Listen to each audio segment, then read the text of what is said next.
আসসালামু আলাইকুম। আজকে আমরা যে অঙ্কটি শিখব সেই অঙ্কটি হচ্ছে একটি দোকানে একটি পণ্যের উপর প্রথমে 10% ছাড় দেওয়া হলো এবং এরপর বাকি দামের উপর আরও 10% ছাড় দেওয়া হলো। মোট ছাড় কত?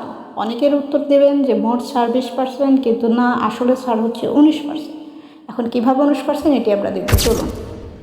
খুবই সহজ সমাধান। ধরি পণ্যের আসল দাম 100 টাকা। প্রথমে 10% ছাড় দিলে পণ্যের দাম হয় 90 টাকা, নতুন দাম 90 টাকা। এরপর 90 টাকার উপর 10% ছাড় দিলে পণ্যের দাম হয় 81 টাকা। 90 টাকার 10% হচ্ছে 9 টাকা। 90 থেকে 9 টাকা বাদ দিলে 81 টাকা। খুবই সিম্পল।